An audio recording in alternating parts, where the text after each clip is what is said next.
All right.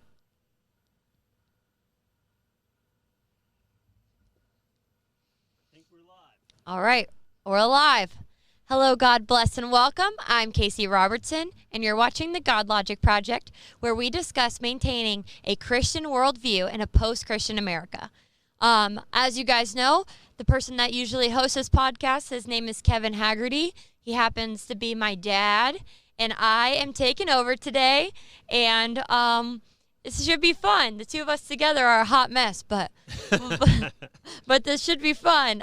This is who I have in my studio today, this beautiful Godlogic Project studio. Would you like to go ahead and introduce yourself, sir? My name's Kevin Haggerty. I am the founder and host of the Godlogic Project.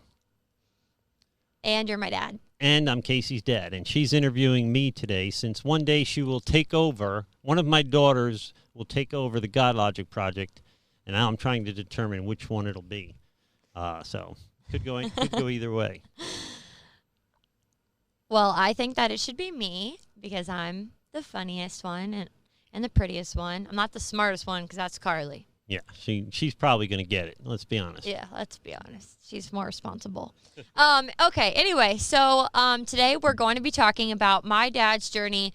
Some of you might know his story a little bit, but I just think his story is so super cool and unique because it goes from being addicted to drugs and alcohol to being sober and staying sober but not walking in relationship with Christ to then, for a very long time, to then walking in relationship with Christ and kind of where he's at now. Super cool story. So I just thought that we should maybe take turns here and switch roles and let him kind of tell you what his story is because, like I said, it's very cool, very unique story. So, all right, Kevin, why don't you tell us? Call me Daddy. You're not calling me Kevin. I'm just calling. we're on the air. I am calling you Kevin, the plumber. All right. Why don't you tell us a little bit about your upbringing, your family, your religious bring up? My background? Yeah. Well, I think I was raised in New York City, in Staten Island, New York, in the 70s and 80s. Really the 80s, I guess. But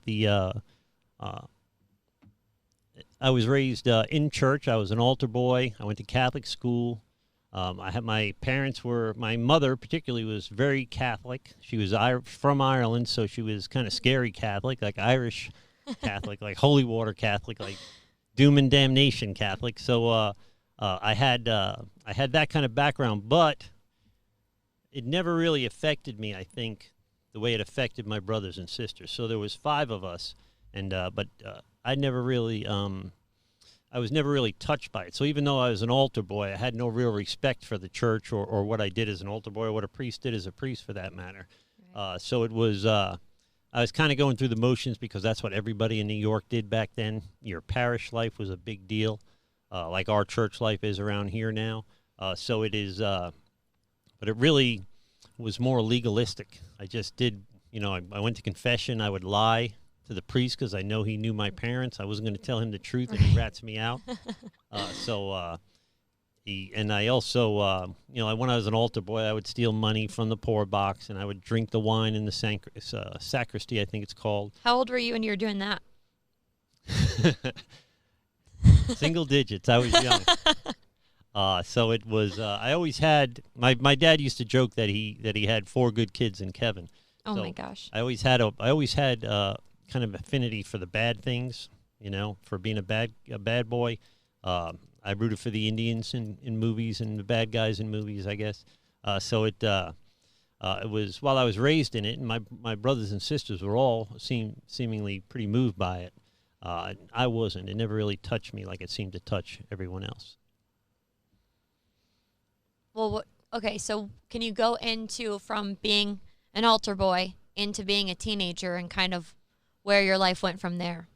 Yeah, I was good at sports, so I was good in what they call the Catholic Youth Organization, the CYO League. I played basketball, and I always made the team, and I enjoyed some success in basketball and football, kind of disorganized football mostly till high school, but and then I ran track. I ran up in the 70s and early 80s in New York, road racing, marathoning and 10Ks and 5Ks and stuff like that was a big deal.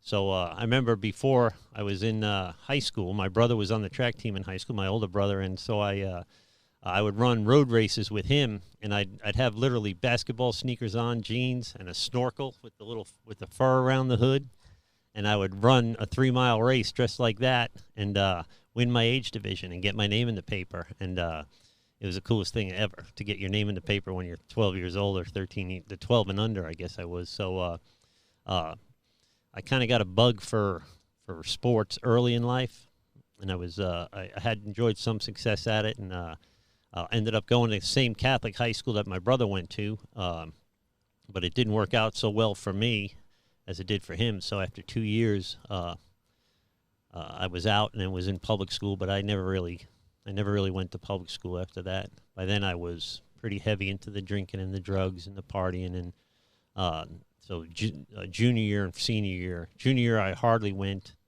I was separated from the other students, so there was kids that didn't change classes, but the teachers came to us, and we went to the cafeteria when no one else was there, or we had to sit on the other side of the cafeteria with guards. So I was one of those kids, and then ultimately, I really didn't show up much for my senior year. I was working and making money, and it seemed silly to go to school back then. I was making pretty good money working construction. So. Right. So then you, from my understanding, got sober young. Younger than most people get sober. Younger than most people start drinking. Yeah. I got sober. My first trip, I got sober at 21 in 1989. My first stint in the 12-step programs was in 1984 or so, 83 or 84. I was 16, and I was in trouble, which was not a shock for me back then. So I had my choice between going to a place called Daytop Village, which is like Boys Town.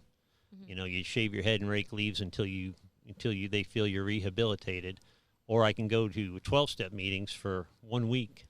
And I had been around that. My father was in for 1 week. Yeah, 1 week, or go away indefinitely. So I went to meetings for a week, and they picked me up at the house and dropped me off. I didn't have to do anything but go and show up 7 days in a row. And the scary thing was, at 16, I had an awful lot in common with some 40, 50, 60-year-old dudes. I had a lot of the same problems already that they had, but it wasn't enough for me. I never intended to quit drinking. I intended to get out of trouble. That was my whole plan. So I went and did what I had to do and never missed a beat in terms of drinking and partying and hanging out in the neighborhood and stuff. So I ultimately ended up hanging out with some guys that were like me. They partied hard, and we were committing crimes and petty crimes and stuff like that. And that was it for me, man. It was like I was like a little teenage celebrity, so it was the coolest thing ever. I loved that kind of the reputation that went along with being from that neighborhood and being one of my crew. These 8 guys that we were always together. So we got to do, even though we were younger, we got to do and say pretty much anything we wanted.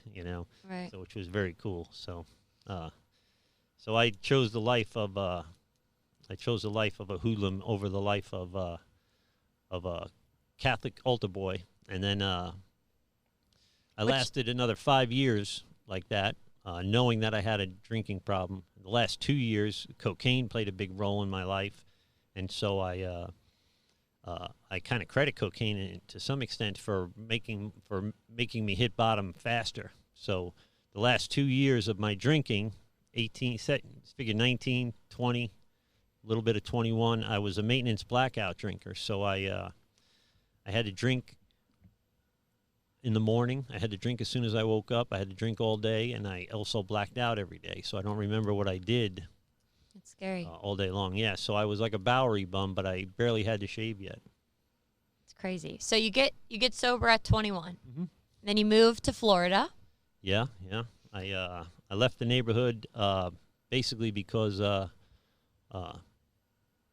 I needed to get out of that environment, I think. It was still very appealing to me. So I decided on a Wednesday, I think, like my 55th day of sobriety, that I was going to move. I couldn't get my parents to let me come visit them. So I would call up, and predictably my mother would say, "Oh, come on down, Kevin." And my father would say, "Hell no, I don't. We moved down here to get away from. I don't want him down here." And they had already moved to Florida, to Tampa Bay. And so finally I got them to agree to it, and I came down and stayed sober, never went back to New York. And that's it. The rest, I guess, is kind of history. After about a year of being sober, I wanted to drink. You know, I wasn't working the program like everybody else was. I was just being funny. And so I decided that I'm either going to go back to the neighborhood, or I'm going to do everything I always wanted to do with my life. And one of the things I ended up doing, your mom, who was my girlfriend at the time, convinced me to go to college like everybody, like our peers. My peers were going to college. I was not, she was kind of popular and I wasn't. You know, I stayed by myself all the time. I didn't have any friends. And so she convinced me to go to college like everybody our ages were going. And so I went to college, and I also did stand-up comedy for a few years. So that was kind of that was right around a year of sobriety. So I was 22 years old.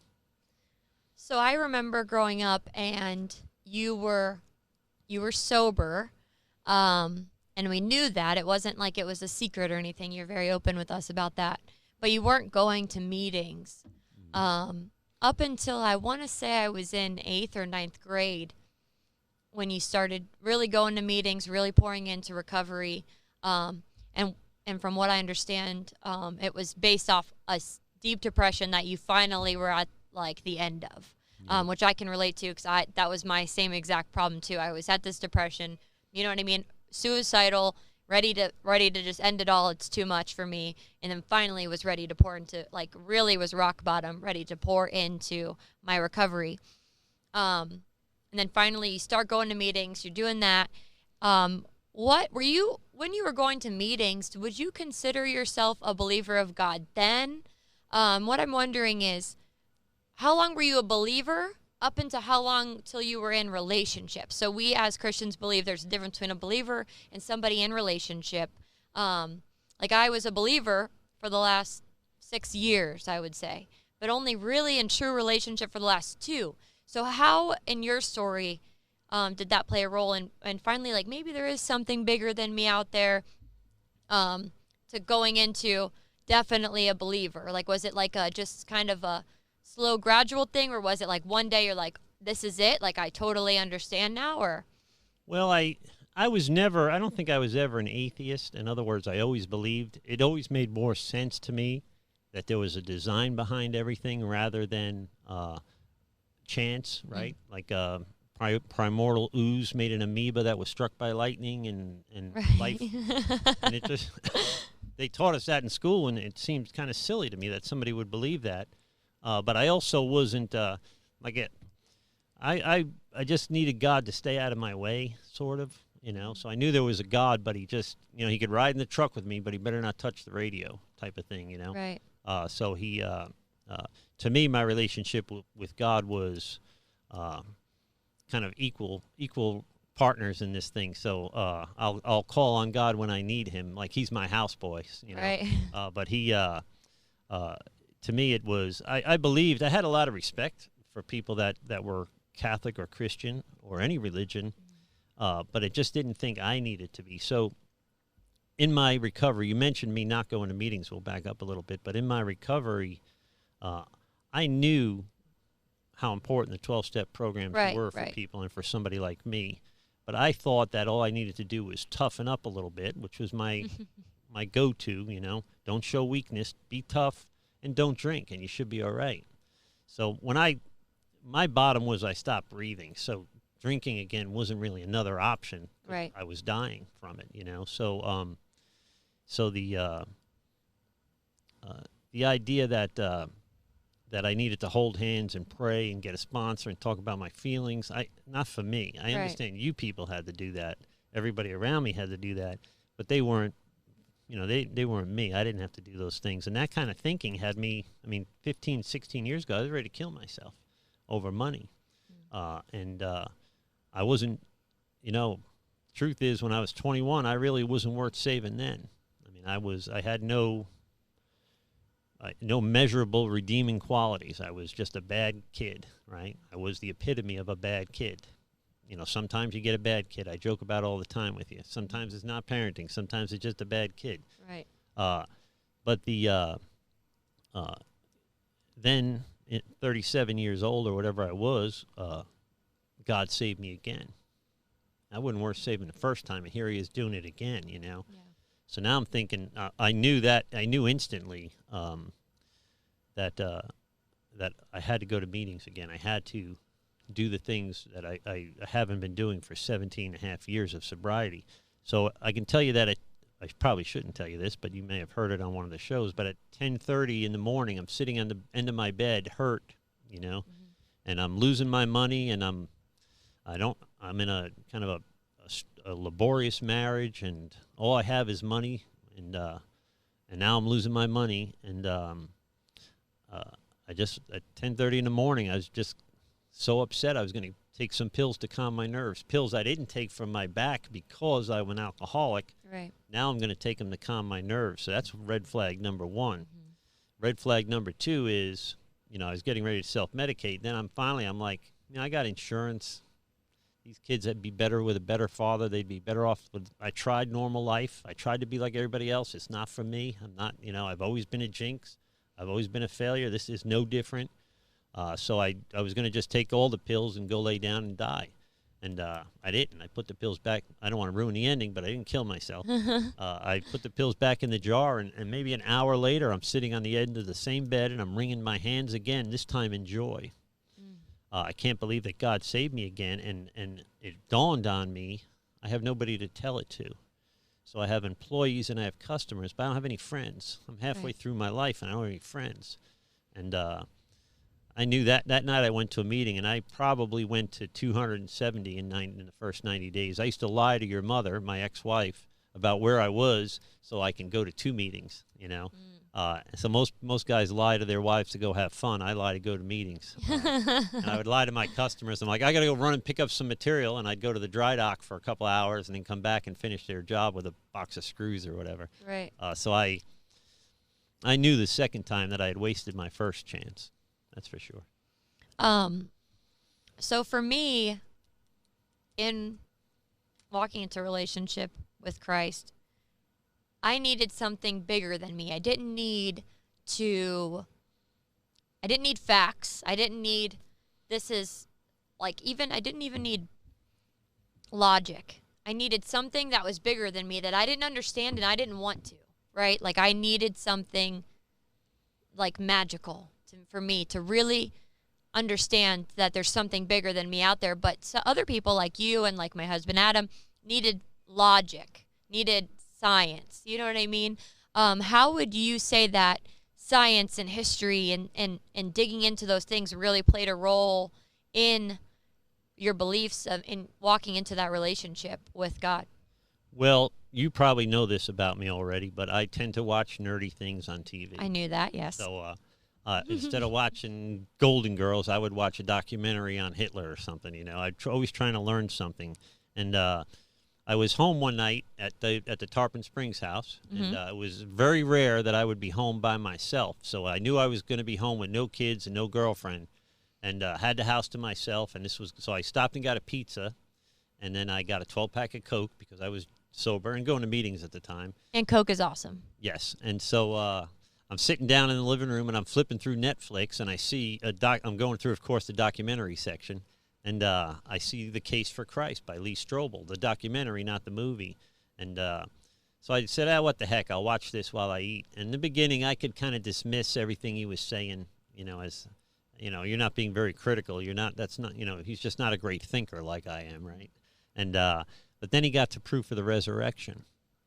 And I stopped eating, and I was sitting forward, and I was really paying attention, and he's making a very good case for proof of somebody dying and coming back to life, literally. And so it's circumstantial evidence, but it's evidence, and you got to explain it, you know. Right. So I ended up watching the second half over again, and I had a lot of friends that were Christians. At the time, we were going to the Salvation Saloon in Palm Harbor, and but it never really, again, wasn't really affecting me, but I was riding motorcycles with my buddies, and it was cool, you know, and So I had a lot of Christian friends, and they would always want me to read this book, read that book, and give me Bibles and stuff. And so after I watched this, I went and found one of the Bibles they'd given me, and I started calling people that were driving me crazy. Remember Sean, AJ's mother, Missy, Justin. They were always trying to, Papa Lou, always trying to make me a Christian. So I started calling the people like, what was that book you wanted me to read? What was the name of it? And I would get in the plumbing truck and drive to their house at 11:30 at night to get the book from them, you know. And I locked myself in the room for 2-3 weeks and just studied and read books. And about a week into it, I realized that I'm different now. Something's changed. So I went back and looked at the calendar, and it was September 24th, 2010 that I was home alone that night. And I guess you had basketball and somebody had something else and blah, blah, blah. So I was all by myself. And so September 24th, I happened to know the day that I got sober, and I happened to know the day that I came to believe in Christ. And it was September 24th, 2010. And that's what started the Godlogic Project. So I started off teaching apologetics once a month or once a week. And at the saloon, I shared at the men's Bible study one week, and that first Wednesday, and didn't know anything about the Bible. Catholics don't really study the Bible like Protestants do. Exactly. And they sent me to Lakeland for a class, and me and my friend Mark went to Lakeland for the weekend, came back, and I was teaching Bible study just a couple months into this, which in hindsight, I probably was not ready, but I got into apologetics, and which is simply a reasonable defense of your faith, and that's how the Godlogic Project started. Now it's morphed into all this, you know. Yeah, I think that is one of the coolest parts to your story is the way that you were always a nerd. You said it, so I can say it now. I was kind of cool too, though. I had tattoos and muscles, and I rode a Harley, so that's pretty cool. You were actually really embarrassing, but we won't get into that today. But I think that part is really cool because you were always into science. Growing up, I remember I would ask you a math question, and it would turn into this long story about Abraham Lincoln, and I'm like, dude, I just want to know the answer to what this math question is, bro. Like, stop going off on these tangents. Like, we would literally say to Mom, can you help me with this math? And she'd be like, I'm not really good with this. Like, you should ask your dad. I'm like, heck no, I'm not asking him because I'm not trying to sit at this table for the next hour and a half. I just want to know what the answer to this question is. And it was like always a thing. Like, my dad was into science and my dad was into history, and it was annoying at the time. But now, as an adult, I find it very interesting, very intriguing. And like, what would you say now, because of all your studying and the way you were raised really to be into science? Like, you would skip school as a kid and as a middle schooler and go to the aquarium or go to the zoo, bro. Like, you weren't even like skipping school to go like smoke pot like most of us. I did that too. Yeah. I would cut out of school, and I would go, this is my junior year, I think. I would cut out of school, and I'd drive to the Brooklyn Aquarium by myself and get high and walk around the Brooklyn Aquarium by myself all day, and then drive back to Staten Island. Or I would go to the Staten Island Zoo, which back then had like nothing but like 90 rattlesnakes. There was like nothing there. But I would walk around the Staten Island Zoo by myself high.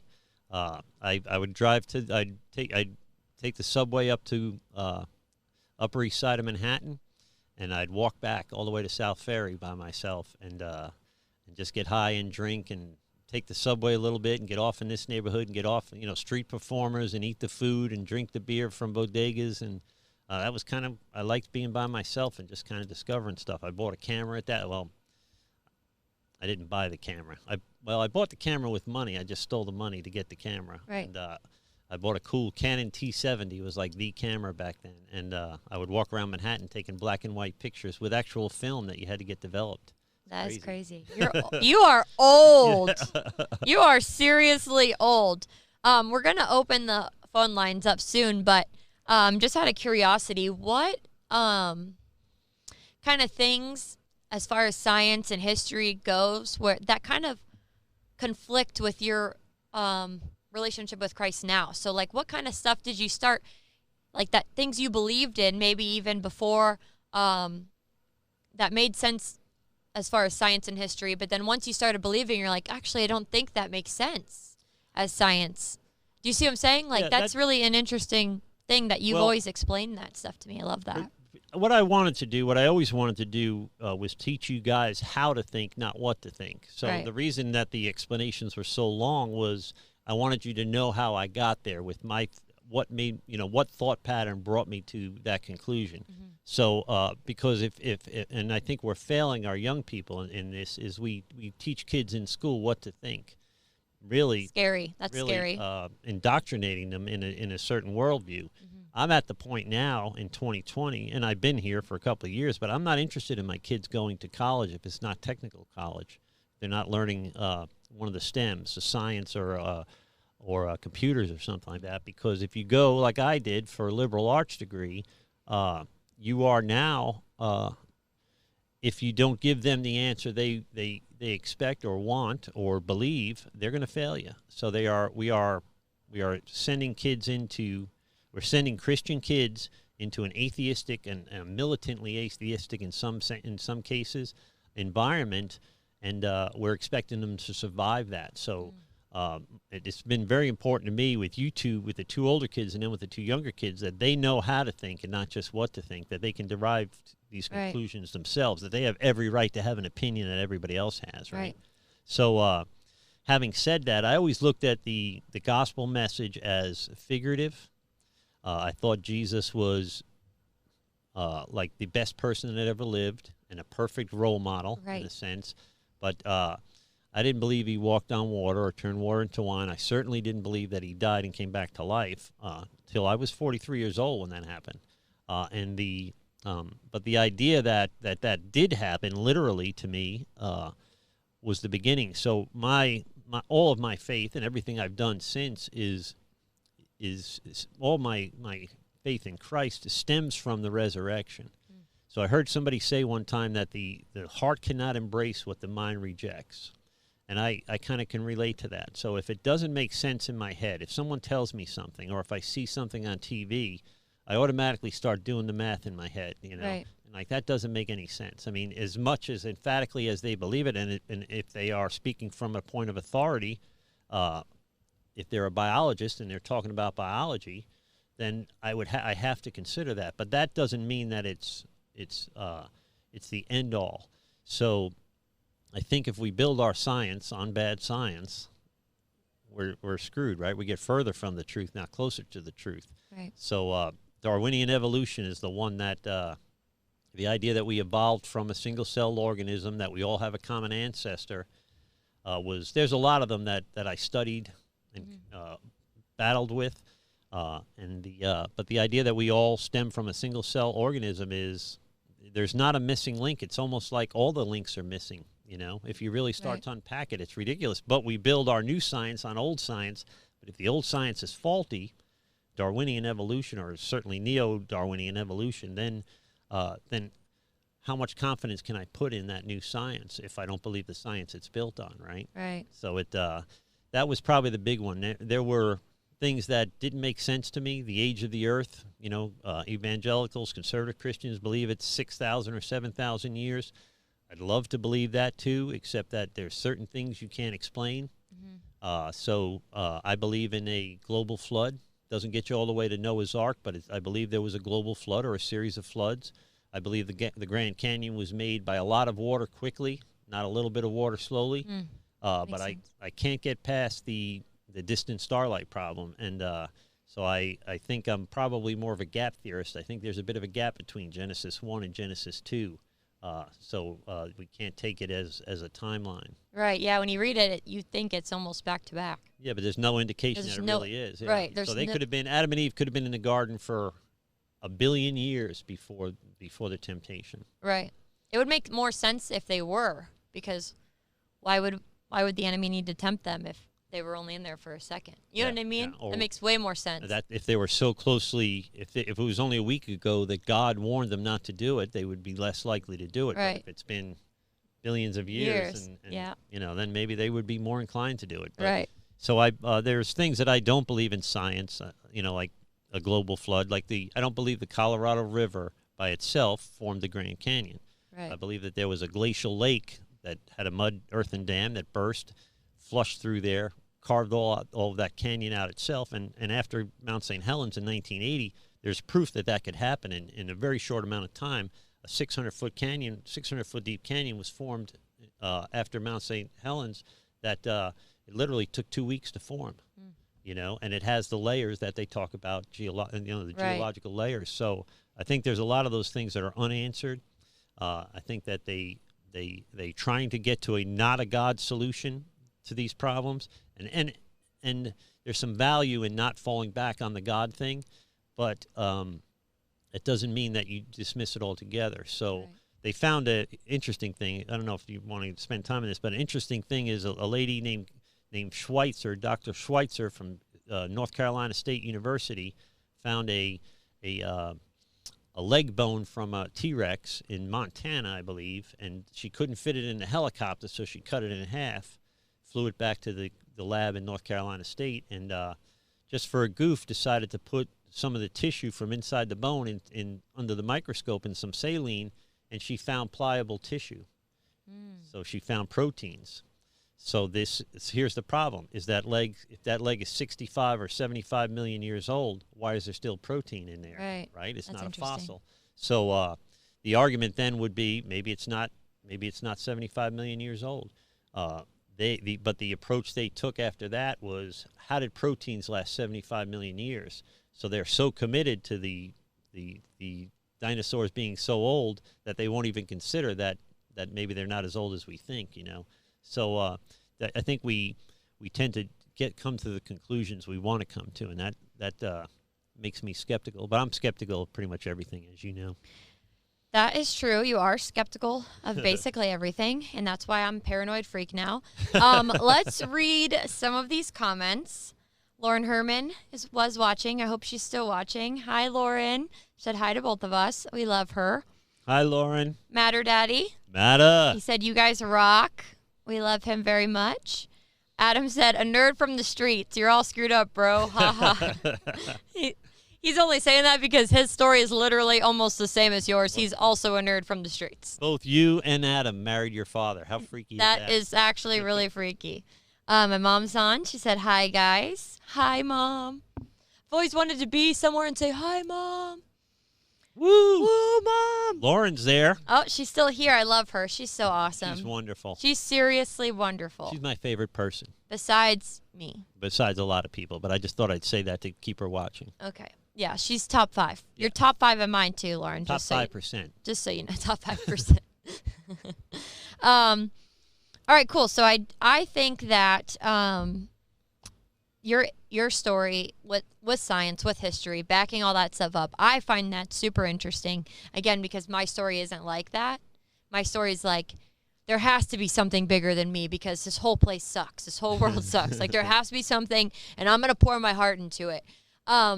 So once you became interested in this relationship, you're walking in relationship with Christ, you're speaking at men's Bible studies, you're volunteering and serving in the church, you come to Next Level. How did you come about really beginning to be interested in leadership and like a pastoral leadership in the church? Well, I think probably like a lot of people, I kind of thought instantly that I wanted to be a pastor, and then I'm like, nah, I'm not pastor material. And so in that now 10 years, in September will be 10 years, for a few years I just made it all in my head. So I had to figure out what was what I believed, what I didn't believe, who was right, who was wrong. I spent a lot of time listening to sermons and lectures by guys like R.C. Sproul, John MacArthur, John Piper, Matt Chandler, all, by the way, Calvinists, and I turned out to be a free will guy. I wanted to be a Calvinist, but it didn't make sense to me. So, but then at some point, about 5 years ago, I was still living kind of a sinful life. I was a leader in a sense at the church. People listened to me, but I was also living an adulterous lifestyle every chance I got, 4 blocks from here. So at some point, I decided on my own that there was no scandal associated with it. I just felt like either I'm in, or I got to be in, or I got to be out. I can't pretend I don't believe this anymore because I study it all the time. I truly believe it. So either God's everything or he's nothing, right? So I believe he's everything. So I slowly but surely stopped fooling around with women, basically.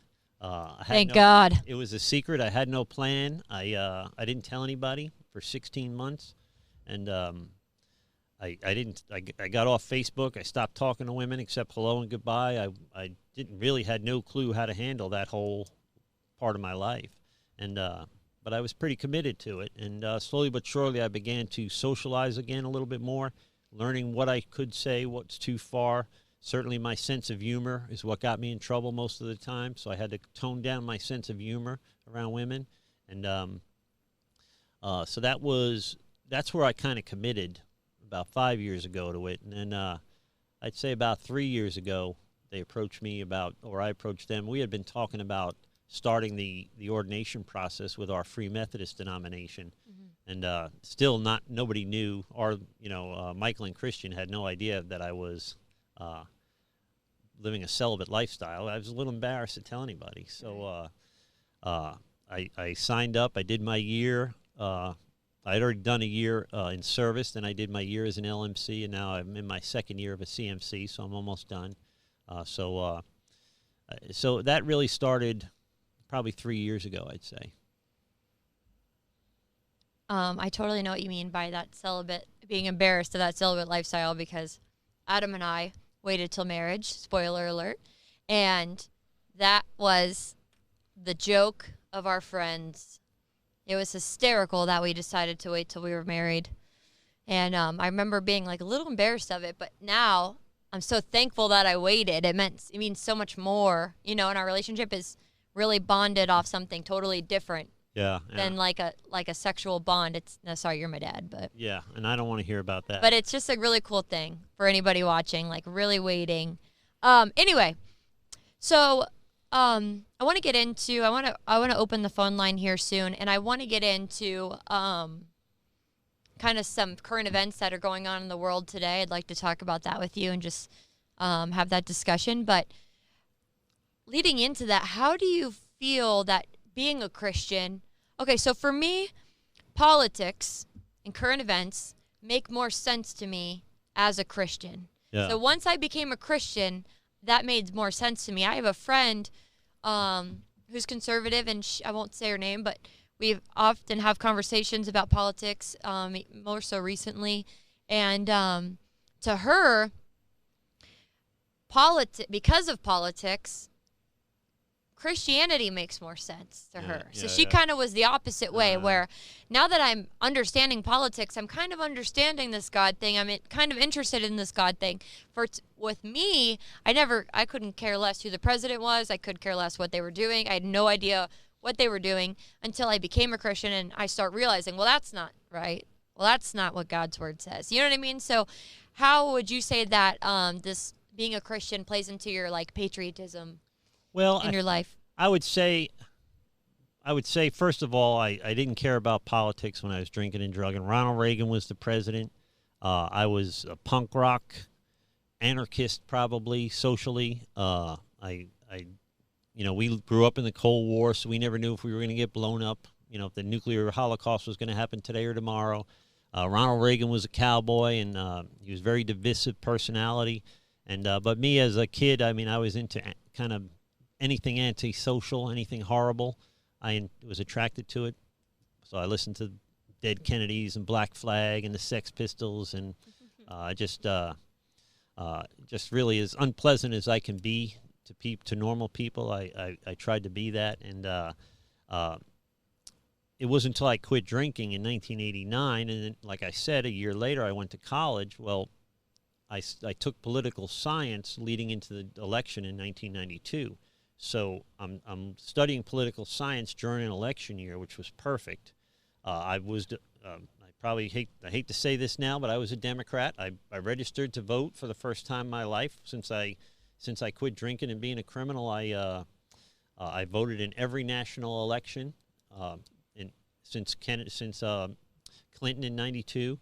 I voted for Clinton. Probably voted for him twice. How do you feel about that now? I Now I can tell you, I liked Bill Clinton. I was very disappointed, kind of idealistic when the Monica Lewinsky thing happened, and that kind of broke my heart, in a sense, for politics, for the kind of the holiness of the position to be president of the United States. I was a big Abraham Lincoln guy, Right. a big Civil War guy, and so. I saw my family was Irish in New York, so we were Democrats. We were Kennedy Democrats, though, and it's very different than Democrats now. We were working class, and working class people were Democrats. So, I registered to be a Democrat, and then I started listening. I started a business cleaning office buildings when I was in college, and I started listening to talk radio in the middle of the night, because that's when I was in these office buildings cleaning, and I started listening to guys like Newt Gingrich, who I thought was the smartest person I'd ever heard in my life, and I never heard anybody talk like this guy. And the things he said made sense. So slowly but surely, I became more conservative. Now on social issues, certain social issues, I've always been conservative. So I didn't become pro-life after I became a Christian. It was always seemed stupid to me that killing a baby, if somebody thought killing a baby was anything but murder, it seemed dumb to me. Even you could ask me that when I was a teenager. To me, it doesn't make sense, because it literally doesn't make sense to me, because it's my body, my choice. I could kill my baby if I want.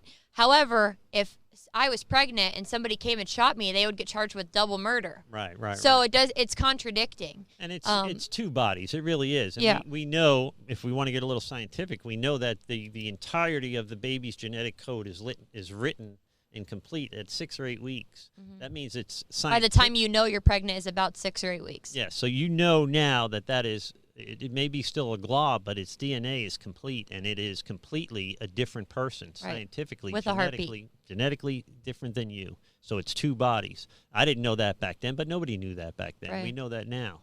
So in 1974, when that all became legal, they really thought it was a glob of cells. Nobody had any idea. So I can understand how they might have come to that conclusion, but you can't really get to that conclusion now. So, but the point is that I still figured everything out for myself. I didn't take anybody's word for all this stuff. I respected their opinions and considered their opinions, but it didn't mean that was my opinion. Right. That was kind of exactly how I felt too. Like growing up, like that's not something that I would do, but I don't really care if other people do that. You know what I mean? Like that's just not something that I would do just because I couldn't do it. But now as a different person, I understand the difference. You know what I mean? And I had a friend in high school who was 15 and got pregnant and had a baby and gave it up for adoption. I remember even being 15, and this is one of my best friends, being 15 and thinking to myself, how could you give up your baby? I don't care if you're 15. But now she gave it to somebody that couldn't have children, and this kid has an incredible life. Yeah. And my friend was able to, she's in the Navy. Her husband's in the Navy. She has 2 beautiful children now with her husband.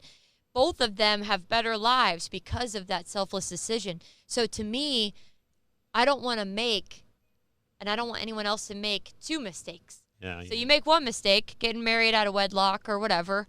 Having a baby out of wedlock. That's what I mean. Having a baby out of wedlock. So that's your first mistake. But I don't want to make a second mistake off that first mistake. Yeah. So if I'm going to, you know what I mean? I'm going to do the right thing now. It doesn't make sense to do 2 mistakes over 1 mistake.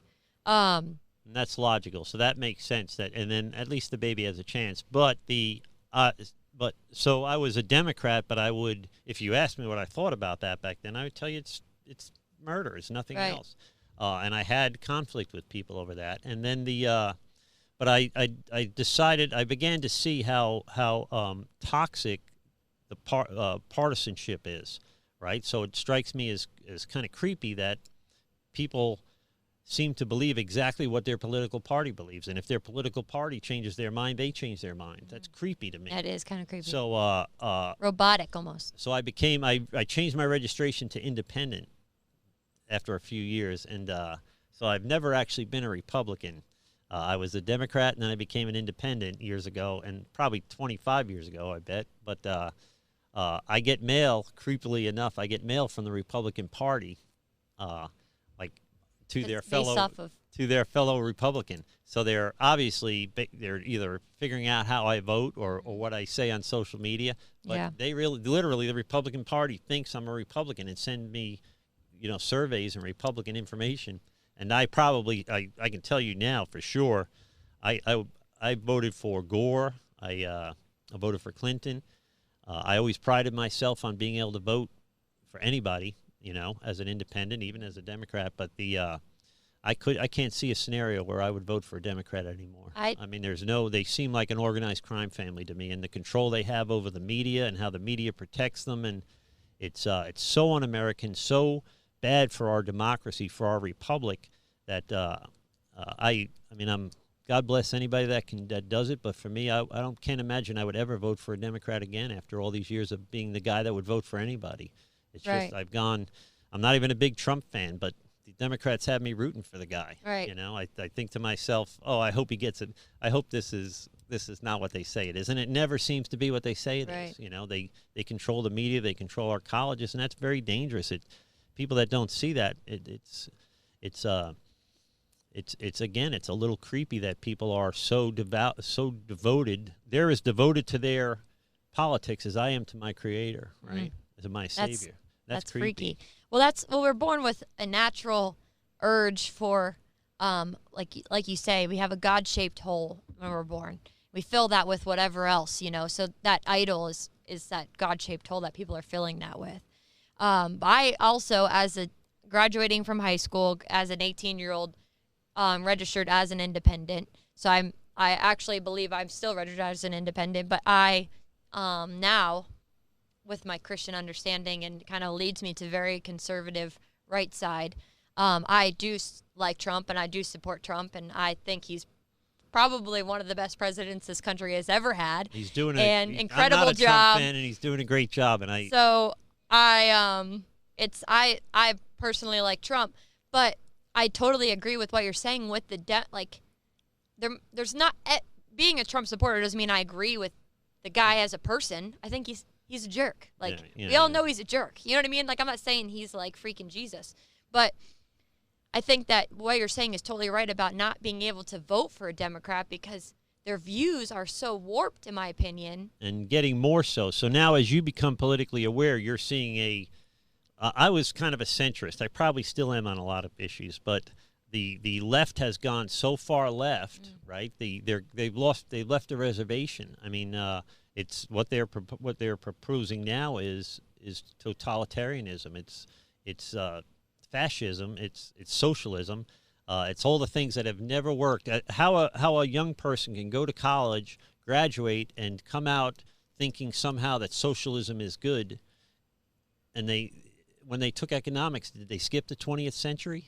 130 people died at the hands of socialists, Socialism fails. Now, there are, in a perfect world, in a vacuum, socialism's a great idea. Your family is run socialistically, right? Not all the kids bring in money, but you feed them, right? Your church is the same way. Not everybody tithes, but we support them. So if you have that kind of homogeny, that there's got to be some commonality. That's why Stalin had to kill everybody, because he ended up killing everybody that didn't share his view. That way he would create kind of a homogenous society that then socialism would work. So they know it. They know it takes that for it to work.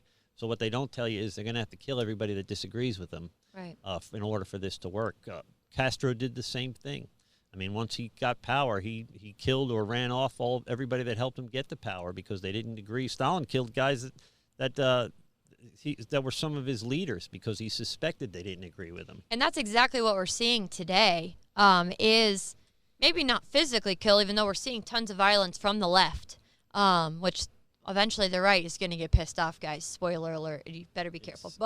But we're seeing so much violence really coming from the left that, so they're not even killing yet, but they're emotionally killing. You know what I mean? So they're killing your name. If you don't agree with them, you're a racist. If you don't agree with them, you are a sexist. If you don't agree with them, you're, whatever. So rather than having a conversation, they're I will kill your name. You know what I mean? You're done. Well, last time I checked, 19 people died in these peaceful protests. 19. Most of them black. 19 people died, and the media tells us that's a fringe or that's an outlier.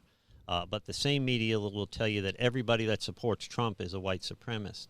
So here's the interesting thing. We pray for we pray for mercy for ourselves, but justice for our enemies. Right? It doesn't work that way. So they say that everybody that supports Trump is a white supremacist, but not everybody that marches is Antifa or Black Lives Matter or terrorist, Right. vandalizing and stealing. Right. So they defend they defend the fringe. They separate the fringe for themselves, but then they lump everybody together for their opponents. It doesn't work that way, and you'll never gain any ground socially with your issues by dividing society. So the idea that people that all white people should vote a certain way, all black people should vote a certain way, all gay people should vote a certain way, all Christian people should vote a certain way is ridiculous. Right. Because we have the right to think for ourselves. We're endowed with that by our Creator, not Right. by our government. So our rights come from our Creator. It's delineated in the documents. So the government doesn't give us the right to life, liberty, and happiness, pursuit of happiness. Our Creator does that. The government, the Constitution is written to limit the power of government, not to limit the power of the people. And we've got it so backwards. I'm ready to preach right now. We got it so backwards. Another interesting thing is, like, today I was watching this. It was a debate, but it was an interview, an amateur interview, with this reporter and with a liberal, and she says the liberal says to her, "You're voting for Trump." She said, "I am." She says, "So you're a white supremacist?" And he said, "Just because I'm voting for Trump? Well, then you're a pedophile." And she's like, "I'm not a pedophile." She said, "You voting for Biden?" He said, "Yeah." He said, "Then you're a pedophile. You like to smell kids, bro. Like, you're a pedophile." But they don't, like you're saying, they don't want to be lumped with that group of people. But they need to lump everybody else. But they together. need to lump everybody else. So it's ridiculous. If your argument becomes emotional, it's probably because your logic is beginning to fail. So the reason they it's called an ad hominem argument. So they can no longer out-argue the point logically, so they attack the person making the argument. It is a clear sign. It should be a clear sign when you do it. We got to look in the mirror at ourselves too. So when I begin to, in an argument, attack somebody's character rather than their point of view, right, then I need to realize that my argument's failing Right. too, But if you can't argue your points logically and be relatively successful, it's hard to measure what would be a successful. You're not going to convert. You're not going to convince anybody of your point of view, Right. especially if they've been, they spent the last 20 years kind of growing their ideology. Atheists do not remove God from their lives. They replace God in their lives. Exactly. So they worship something. So they're either worshiping themselves, their education, their intellect, Their money. science, money. Right. They're worshiping something. So Right. they're one way or another. No one is godless. They just change gods. Exactly. Augustine talked about that in his writings. Another cool thing, interesting thing, is in the media. And we talked about this. I believe it was you that I talked to about this yesterday, maybe. But CNN, Trump goes to Mount Rushmore, and he's supporting men that condoned slavery and that stole land straight from Native Americans. Right? Technically, that stuff is true. Yeah. However, when Bernie Sanders goes to Mount Rushmore or Hillary Clinton goes to Mount Rushmore, it's majestic. Look at this politician taking a peaceful, strolling walk. Yeah. And it's just like this beautiful thing. And it's the same exact news channel. When they talk about Trump derangement syndrome, it's very real. I'm amazed how much they loved Obama, who I was not a big fan of, and then they hate Trump. They hate anything to do with Trump. And I'm not even a Trump fan, but he's not the things that they say he is, Right. or it doesn't appear to me that they can make a very good case that he is. So here's the thing, and this is the reality of the situation. We did not introduce war to Native Americans, right? We got in wars or skirmishes with Native Americans, and they lost, right? And part of that is you lose your land. And that's how, by the way, how nations have been determined for Forever, eons. right? So the only nation I could think of that wasn't determined by military conflict is Israel, and a government, the UN, created Israel in 1948, and it's been the center point of war ever since, right? So war plays a role in borders. What worries me is we're teaching these kids that prior to Columbus getting here, the Indians were sitting around trading pelts and smoking opium, and everything was hippie cool. Their nations were determined internally by war too. So the Iroquois nation and the Dakota Indian nations and whoever you name, they were constantly in battle with each other for territory and everything. So the idea that, the truth is, as mean as it sounds, we have the central part of North America because we won. Mexico lost, the French lost, the Spanish lost, and the Indians lost, and we won. And that's how nations are determined. So we can't hold the United States to any greater standard for those things than we hold everyone else to. And people try to, and it makes an awful nice Hallmark card that this is not our, we're above this, and that's an awesome coffee cup and a Hallmark card, but it's not the reality of life, right? Right.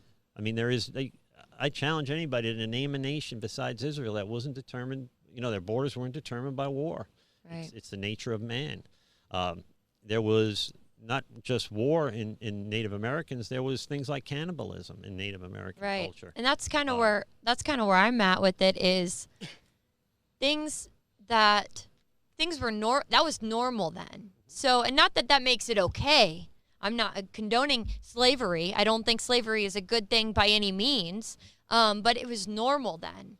And in fact, slavery was part of the spoils of war. If your country lost, your people were generally enslaved. Well, we didn't enslave the Indians necessarily. We did use them with the Irish people and the Chinese to build the railroads and stuff.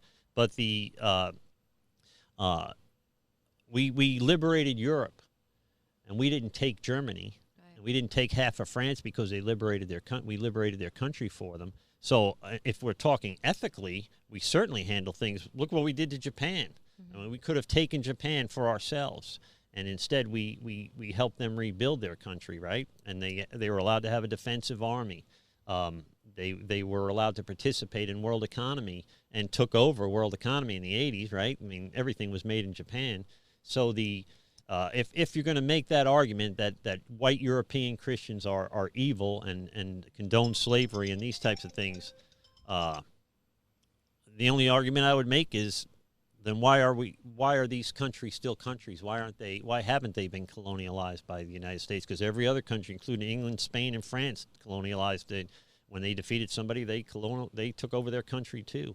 Right. So if they're making an argument with the lack of information, they have the lack of information because they haven't been exposed to the full story. Doesn't make these things okay. War is a horrible, horrible thing, and the world now is less war. We war less now than we have. Nietzsche warned us that since we killed God, he wasn't celebrating that we killed God when he wrote God is Dead, but he was warning us that a godless society, Nietzsche said the 20th century will be the bloodiest century in mankind's history. Guess what the 20th century was? The bloodiest century in mankind's history, and you could add up all the other centuries, and we killed more people died in the 20th century than died in war or genocide than any other nation, than any other century. So what role did the United States play in that? We played a very noble role in those things. So people argue, when was America great? America's always been great. What it hasn't been is perfect. Right. And if the standard is perfection, if the only thing that makes America great is perfection, certainly socialism isn't the answer either. Right. So the problem is the people that argue these things are not as informed as they could be. And if they still come to that conclusion, then that's fine. But to think that we introduced warfare or Columbus was a genocidal maniac, that he purposely handed out smallpox blankets, nobody really knows that, Right. So it's a weak argument, but nobody argues against it. It's in our colleges and institutions, certainly, and so they leave college thinking that these things are absolutely true. I mean, they think Harriet Tubman freed all the slaves. Harriet Tubman played a very big role in freeing slaves, but by and large, white people freed the slaves. Right. We fought a war. 250,000 Americans in the North died setting those, the majority of who were white, setting those slaves free. The president who was a Republican at the time. The Republicans freed the slaves. The Republican Party was founded on abolition. By the way, our denomination, the Free Methodists, are founded as abolitionists. Yep.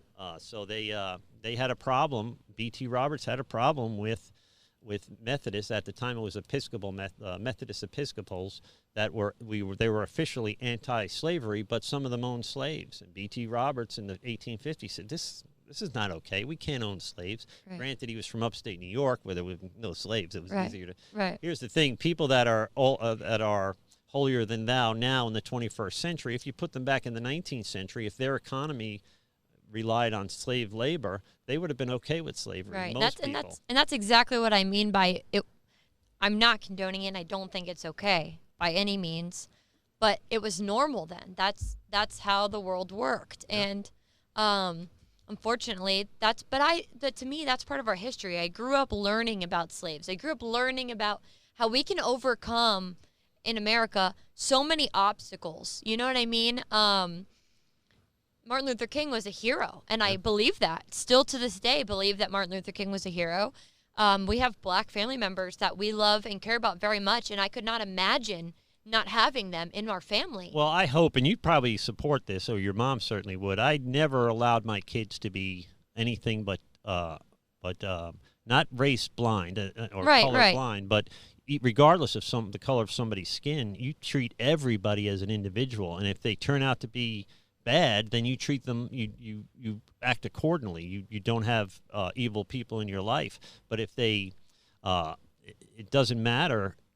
I've gone through this, I think, with each of you individually, where you had some kind of conflict or question about that, and it doesn't matter to me what color somebody's skin is. If they're a jerk, you treat them like a jerk. You know, what are you going to do? But if they're good people, and I've had my best employee in the plumbing company was like my son, and he was black, you know, and he was a gangbanger from Detroit. I remember when I hired him, he was wearing all these fancy clothes his first day of work. I said, "You're going to wear that to work?" I took him to Walmart and got him jeans and boots and T-shirts because he didn't know. No, he thought that he was dressed to the nines to go to work. I said, "Bro, that's not the kind of work we do." So he just ignore that for now. It's ringing. Yeah, just ignore it for now. So it's important that we take everybody as individuals, and we have to understand too that not everybody's going to share our worldview, and that is one of the hardest things theologically that I had to get used to was that salvation wasn't for everyone. So I was blessed that after I came to faith, you guys came to faith, and my younger kids were raised in church, but you guys weren't, but came to faith anyway. But the truth is, even people we love are not going to be saved. So Scripture tells us narrow is the gate and few will enter, and broad is the road to destruction, and many will follow it. That's a hard pill to swallow if these are people that you love, that you're related to, or that you work with, or you're friends with, and you care about. There's people that I love and respect on social media, on Facebook, but I can't believe the things they put up. You know, it's just heartbreaking to me that they're so wrong. They're so far off base. They are worshiping the wrong God. You know? Yeah. And I totally agree, because it's like with everything going on, and they want to defund police, and they want these laws to stop oppression, and they want all these different things. To me, I don't believe that anything is going to change until we bring it through Jesus. In my opinion, don't think there's going to be a change. A law is not going to change somebody's heart, guys. It's not going to change somebody's heart. The only way to change your heart is really through Christ. And I believe that, and I pray for those people that don't know him. And I pray, like you were saying, that's the way to love. And that's the way to accept. And that's the way to really care about each other, and to not divide each other, and to not identity politics. I think the only way that anything is going to change is when your heart changes. And the only way to truly change somebody's heart is through Jesus Christ. And I believe that 100%. And what you just said is so important. So we can be legalistic. We can not commit adultery, right? The Mosaic law was do not commit adultery. Matthew 5, 6, and 7, Jesus' Sermon on the Mount, his most famous sermon, he kind of made these things an inside job for us. So we no longer fight adultery. We fight lust in our hearts. He said if you lust after a woman in your heart, you've already committed adultery, right? So, and that goes to, that's a theological or a doctrinal viewpoint, but it goes to our how we live our lives societally. So our politics, we've made so many mistakes putting Band-Aids on a problem rather than addressing the problem, and to boot, there are people that benefit from the problem. So they're making, I don't know how many people make six-figure incomes off of fighting our social issues or more, right? Al Sharpton, I mean, he owes $3 million in taxes. How much did he make if he owes $3 million in taxes? And what he does is basically blackmail corporations. I'll protest you. We will boycott your company unless you give me $1 million or whatever he does. I don't know what he does. Right. So he ends up benefiting from. If you think someone like Al Sharpton or Jesse Jackson is looking to solve the race problem in our country, you're a fool. Because he's making a fortune off our race problem. A race problem, by and large, that doesn't really exist anymore. Right. Not to the extent, anyway, that they deliver it on news. So they talk about cops systematically hunting down and killing black people. Statistically, it's not true. So I'll give you some FBI statistics from 2019. Roughly 10 million interactions with the police in the United States in 2019 for everybody. So the police answered 10 million calls for in 1 year across the country. Of those 10 million, 1,004 civilians were killed by the police. That's not a bad number. 1,000 out of 10 million is percentage-wise it's a very low number. Of that 1,004, 41 people were unarmed. So that's a little more concerning. That's 4%, right? So 41 people unarmed killed by the police. Doesn't mean they're not a threat. Simply means that they were unarmed when they were killed. Right. So, so of those 41 people, 9 of those people were black, right? 19 of them were white. So you are almost twice as likely to be killed by cops if you're white, except that that should be the case because there's like 4 times as many or 3 times as many white people than black people. So there is a disparity there. But the idea that cops are systematically hunting down African Americans to kill them, the problem doesn't even exist. Now it happens, certainly, but statistically almost never. Right. So this is how people, again, that I love and respect, and they truly believe that this is an issue because they can't get away from it. They went to college. They turn on CNN. They turn on MSNBC. They are the way they're raised, their own parents' views. Yeah, they are so misguided that if you were to sit down and do the math statistically, it's not a huge problem. But it's a problem right now that's about to divide our country in two. Yeah. That's a big problem to me, and we talked about it earlier. But since I quit drinking and drugging and getting into history more in American history, I've always been kind of a patriot. Now I struggle with what role a pastor should play. Can a pastor be a patriot? And am I supposed to be a pacifist? I can't imagine me allowing somebody to hurt somebody in my flock, that without defending their lives. So I'll imagine I'll have to sort that all out with God, my Creator, on Judgment Day. But in the meantime, no one's coming to burn down my church with my kids in it, or shoot up or beat up my kids or my people that go to my church. I'm just not going to allow it. I mean, regardless of unless God tells me, speaks to me, and it reveals to me that I'm supposed to be a pacifist, it's not going to be me. I mean, certainly Christians will be, but I don't believe turn the other cheek means to be a victim. As a shepherd, I'm supposed to protect my flock from wolves, and I'll do that. It sounds cavalier for me to say that, but it's something that bothers me. It's a conversation I've had with other Christian men in private. what role should we or should we really play like that? You know, Right. And that's one thing I'm thankful for as having you as my dad is I know that I'm protected and I have a good, soundboard to go to in those situations. Yeah, man, this was fun. So we are. How long have we been on the air now? I can't even see. An hour and 13 minutes. It's been over an hour already. So being by the way, being a guest on a podcast is much easier than being the host of a podcast. So it is enjoyable for me to be on this side of the camera and get to talk a little bit more than I usually get to speak. Do we want to open the phones? We got people still watching. Yeah, somebody just called, but I couldn't get it. Did you put the phone number up on the screen? Yes, I just did. Okay, so recently you pinned it and it's up on there. It's up on there. Everyone can see it. So the phone lines will be open. This is the number. You can call in now. See it down here? Look, Carrie. Oh, it's this way. Carrie Corbett agrees with me. We have to protect the flock. Love you guys. Love you, Carrie. Thank you for watching, Carrie. buddy, as always. He's awesome, man. Anybody want to call in? Otherwise, if whoever called in, to call in again. If we don't really want to stop talking, production-wise, waiting for people to call, but I'll hear the beep and I'll stop talking and you can answer the phone.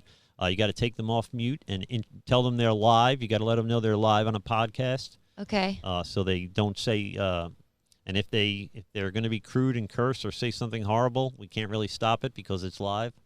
So just mute them. Hang up on you. Just hang up on them. But if you want to call in, the number is 727-600-5837. We're in the studio now. My daughter, Kasey Robertson, is interviewing me. I am the guest on the Godlogic Project this week rather than the host. And we've touched on an awful lot of topics here in an hour and 15 minutes. If you guys have anything you'd like to speak into any of that, certainly we're here. We got a bunch of people watching, trying to respond to everybody that's asking and commenting. One super cool thing, going back to this politics is the amount of how much I've learned in the last, couple years regarding it, and the commentators that I'm able to watch. You know what I mean? And just their different points of view, where they say something like, "Oh, dude, I didn't even think about that. Like that makes so much sense." Like we're really into Ben Shapiro and. Well, the scary thing is the social media, Twitter, Instagram, certainly Facebook. They are all very left-leaning. They're all leftist run. They are cracking down on opposing viewpoints. I don't think that's a conspiracy theory. I think it's really happening. I see in movies. I just watched a movie the other day with Carly, and they said we're not going to let Fox News determine this or something like that. So they had that anti-Fox News. Fox is an interesting channel because there wouldn't be a Fox News if there wasn't a market for Fox News. So a large percentage of conservative thinking Americans or patriotic Americans were being disenfranchised by CNN and ABC and NBC and CBS and all the movies. And so Rupert Murdoch realized that there was a huge segment of the American population not being served by 24-hour news cycle and created Fox News, which now eats the lunch of all these other channels. Right. So more people watch Fox, and they're vilified, but at least you're getting some other viewpoints. So before the 2016 election, I used to, you probably remember this, I'd watch some CNN and I'd watch some Fox and some CNN and some Fox and try to figure out what the truth was, you know. After the 2016 election, I literally stopped watching the news for the most part. I turn it on for maybe 10, 15 minutes, and it's always the same thing. You could miss it for a month and turn it on, and they're still talking about Russia, which turned out not to be the case, right? And they had proof we weren't going to believe there for a minute, and we never got to see the proof or hear the proof that was the smoking gun never came. So we have to realize that our media is complicit in this, and we need to, both Fox and CNN and the left and the right, you need to really take all these things with a grain of salt and kind of do some of the homework yourself. And I think watching both channels is important too, like you had mentioned. Because the other day I was watching this documentary on Netflix about a Republican, and I'm watching it, and it's very obviously written. Hey, a caller. Oh, let's see. I'm gonna press answer, and then tell them they're live. You gotta unmute them. It doesn't say they're muted. You're live on the Godlogic. They're muted on the board. Oh, this one? Yeah. Okay, hello? Hey. You're live. Very obviously. Reach a caller. And then press answer. And then tell them you're live. Oh, we can hear us talking on your TV, caller. Hello. Hey, can you hear us? You got to turn off the YouTube, lady. I don't even have to tell you who I am. Oh. It's your sister. How you doing, Eileen? Hello, darling. I've been watching. Yes, I can. I've been sitting here watching. Well, you know. Do you have a question? No questions. No. I'm doing good. No questions. I just wanted to, call in and say I've been enjoying your interview tonight, Kevin Haggerty. It's been an eye-opener. Well, thank you, my sister. Hey, Eileen, one thing I learned recently is that your son has very similar political views as us. So I guess he's top 5 favorite cousin again. Well, good. I'm glad. I'm glad he's your favorite. He's top 5. I didn't say favorite. I didn't say he was my favorite. Well, thanks for calling, and I'm glad you watched the Godlogic Project. Do you watch every week or every week that we have an episode? Oh, no. I just wanted to see my niece interview you tonight, and she's doing a great job. Thank you. Both of you on YouTube. Well, thank you, my dear, and thank you for calling in. We got to open the phone lines for other folks, but thank you for taking the time to call in for watching. I love you, Eileen. I love you, my sister. You got it. I love you both. I'll talk to you soon. All right, bye. Bye-bye. Bye. Well, that was my sister calling.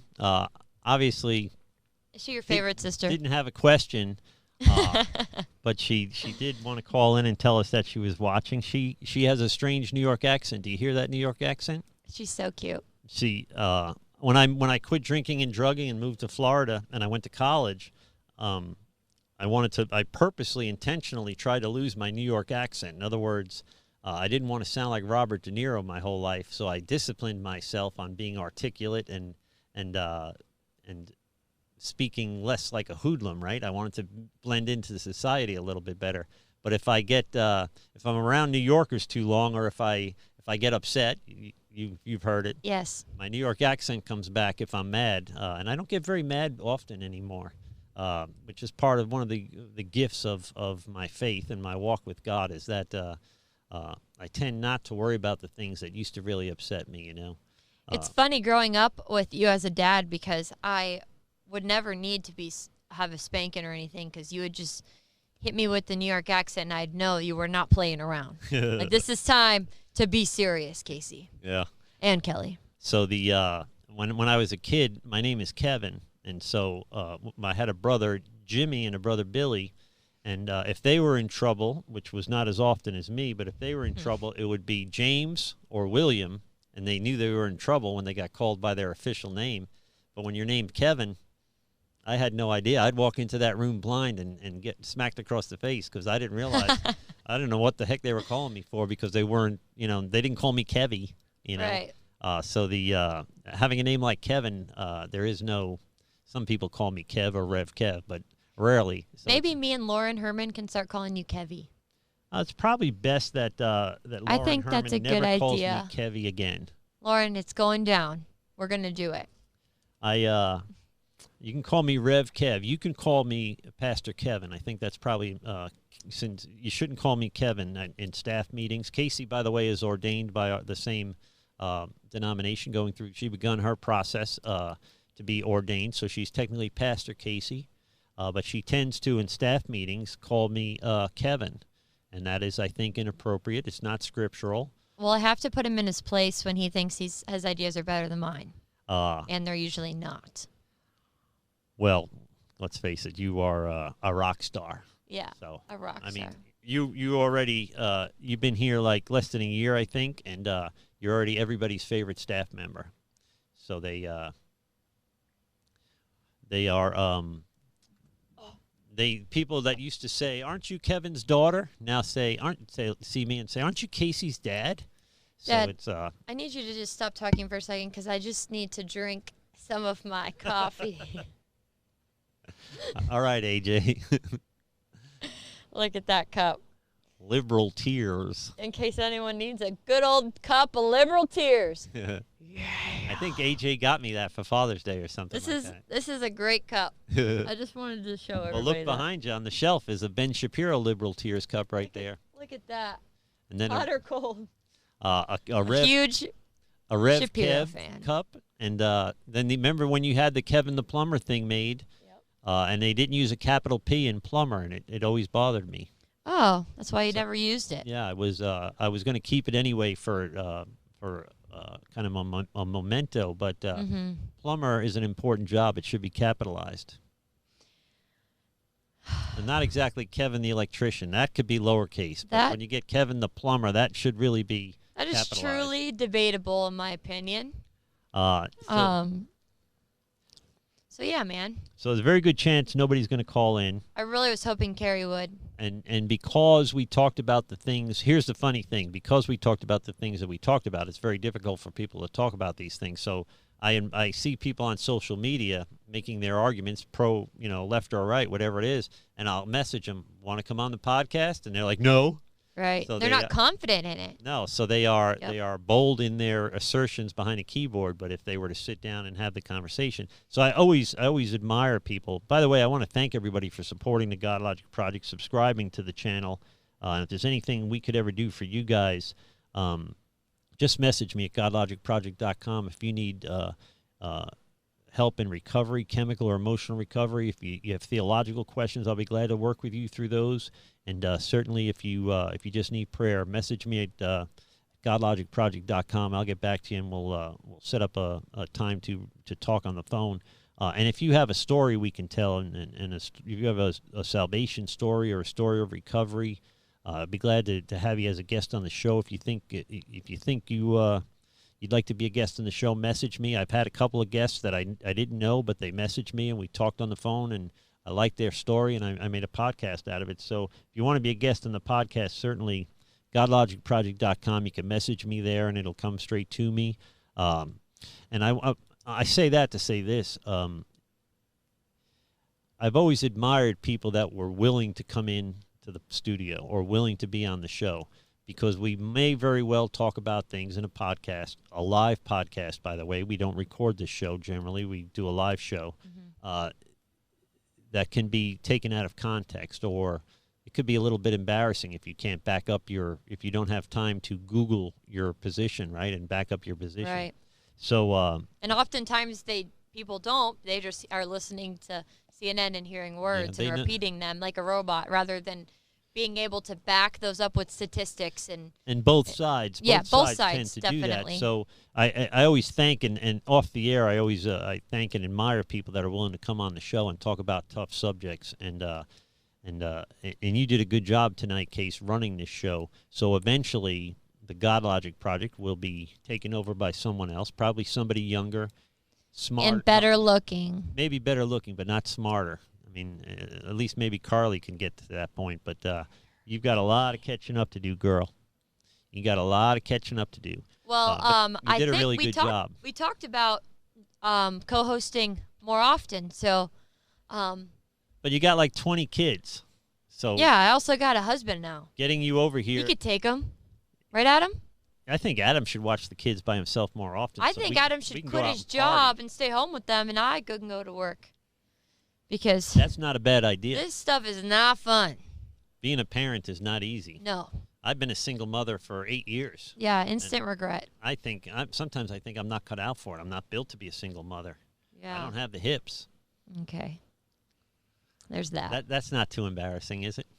there's not much more you could say that would be embarrassing. Oh, Somebody's calling. That was we got another caller. I'm going to go ahead. That was very loud, by the way. It was very loud. You're on the Godlogic Project. Hello? Hello. Oh, what up, Patty? Not much.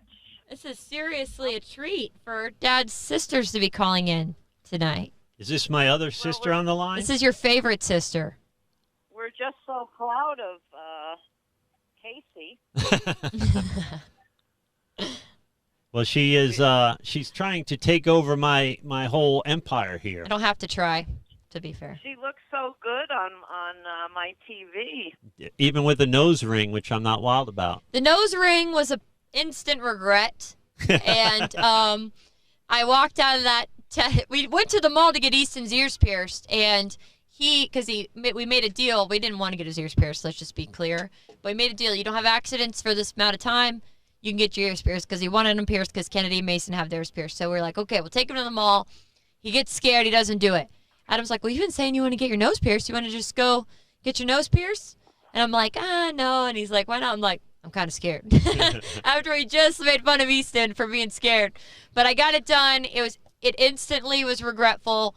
I didn't cry, but it was close to crying. Not when it got pierced, but that night. I instantly regret it. I hate it, actually. Well, you going to let it close up? No. I went through this pain for a reason. In a couple weeks, I'll be able to change the ring, and it won't be so freaking big, but I don't like it. Do you know how I always say that Carrie Corbett is probably the smartest friend I have? You know how I say that a lot? Carrie Corbett is my favorite. He referred to you as Kevin's daughter, which I think is highly appropriate that you take. He does that because, sorry, Patty, I know you're calling in real quick. He does that because... I was like, did you forget I was here? No, I didn't forget you're there. He does that because one time, his wife, when I met his wife, I didn't even know he was married at the time. She had been working a lot, so she hadn't been coming to church. And she says, people always say, oh, you're Carrie's wife, and I'm sick of hearing it, so I changed it to Jen's husband. Just to make her feel better. So now it's like a big joke, so he always says Adam's wife, Kevin's daughter. Well, do you know this is the TV show itself is about half an hour or 5 seconds or so behind? Yes, we know. Yes. Oh, okay. Thank you for your input. Well, I don't get to hear myself on the TV now. Well, it'll be on there. You can look at it tomorrow. You could listen to it. You sound great. Did you have a question, or did you just want to say how good Kasey looked? Because we can't leave you on the line all night. I just wanted to say how good Kasey looks and how proud I am of both of you. But mostly me. Yes. The more as I grow up, I realize how much I act and resemble my dad. So not physically, because I'm obviously pretty, but I'm obviously pretty. But definitely get that part from him. The looks from my beautiful mom. Oh, she's beautiful. Yes. All right, Pat. Well, thanks for calling. Okay, I'll see you tomorrow about 9:30. Yeah, I'll see you tomorrow. Okay, take care. That's really why she's calling, to make sure that I'm not bailing on her tomorrow. Yeah. All right. Goodbye. All right. Bye-bye. Bye. What is with those New York accents? What is with your sisters? My sisters don't call me. They never call me, and then all of a sudden we're on the air, and they call. And they don't even got a question. All they want to do is just to be on the air. I could do just an episode with just them, with my family calling in. Yeah, you got 100 brothers and sisters, so. Well, we're Irish, and some of the stereotypes are true. We have 100 kids too, so I'm not judging. So we drink too much, we fight too much, and we have too many kids. Those stereotypes turn out to be true, at least in my family. Yep. All right, Kev. Well, this Godlogic Project studio is awesome. You've done a great job. Yeah, it's very cool. It's weird to sit on this side and realize how much stuff we've done to this room and how it's really coming along. And just the fact that after a year we're able to use the equipment. So when I started this a year ago, I literally could barely use a computer. And now here we are. It's like Captain Kirk's bridge up there. You've got so much electronics around you. So it's really cool to sit on this side And it's nice to have air conditioning this year, where last year Yeah, it was very it's warm nice in and here. cool in here. This is awesome, man. Definitely, if anyone's ever interested in being on the show or want to tell their story or anything, you should do it, because this is a cool experience. This Godlogic studio is awesome, man. Super cool. Well, let's see if we can, when school starts again, if we can't start doing some stuff outside of the studio. I've got the equipment now to do some remotes. Cool. The big banner behind me can come down, and we can do interviews on location at, like if you got a big church doing a big Convention baptism or something. any big events in the recovery Cool. community, we get out and kind of interview people out there. So I'm looking forward to expanding this. The problem is God hasn't seen fit to issue me a wife yet, or to put me in a deep sleep and take a rib out of my side. So I'm still You can have Adam. I'm still raising children at the ripe old age of 40, which I'm at this point in my life I should be done with kids, but I'm almost 41 and I still have kids, which is crazy. You're not almost 41. 42, Like 52? like 53. I just turned 53. Oh my gosh. The heck, What the heck? I used to be happy, You are old. man. Man, Best years are gone. they're gone. Well, that's it. If no one else called in, Kasey, do you remember how to do the outro? If no one told you they love you today, God loves you. I love you. Receive that. Be blessed. And we'll talk soon. Thank you for supporting the Godlogic Project. And if no one's told you they love you today, God loves you. So do I. Receive that. Be blessed. We'll speak soon. This has been a Rev Kev production. Your mileage may vary. Shut up, Kevin.